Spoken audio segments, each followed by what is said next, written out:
Blackstone Publishing presents Archie Meets Nero Wolfe by Robert Goldsborough. This book is read by L.J. Ganser. Chapter 1. Even though September was barely half over, the wind off the Hudson made me wish I had worn my new fur-lined jacket. In the 2+ weeks I had patrolled the Moreland Import Company docks, each night seemed colder than the one before it. At this rate, I would freeze before Halloween. I wouldn't have taken the job if anything better had turned up, but I felt lucky just to have work of any kind. I saw enough of those long lines on the sidewalks outside the soup kitchens to appreciate getting a paycheck, even a small one. Besides, I was not about to go back to Chillicothe, Ohio, with my tail between my legs. Bates had told me to be especially alert, what with the big shipment of Swiss watches and fancy clocks on the boat that docked an hour before I came on duty. They would get unloaded tomorrow morning.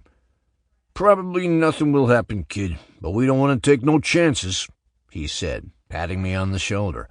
"Remember, if you see anybody messing around, fire into the air.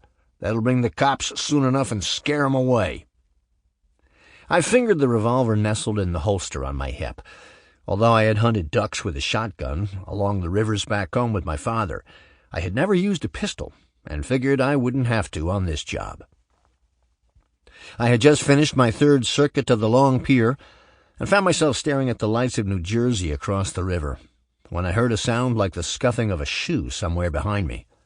I flattened myself against the wall of the warehouse and pulled out my flashlight. Before I could turn it on, though, I saw a figure disappear around the bow of the ship. "Stop!" I yelled, running toward the bow. I fired one shot into the air, startled by its report. I slowed as I got close to where I had seen the figure and was about to fire into the air again when another shot was fired. At me! The shell buried itself in the wall of the warehouse just over my shoulder, which sent me into a fast crouch. Cold night or not, I started sweating as I crawled around the bow of the big freighter, gun drawn. 2 men, silhouetted against those Jersey shore lights, began to shinny like monkeys up one of the hawsers that secured the freighter to the dock. "Stop!" I shouted again. Both men fired this time, but their aim was bad because they struggled to hold on to both the rope and their guns as they swayed. My aim was better. I got off a pair of shots, and 2 bodies thudded onto the dock. And they turned out to be bodies all right, though I didn't know it yet.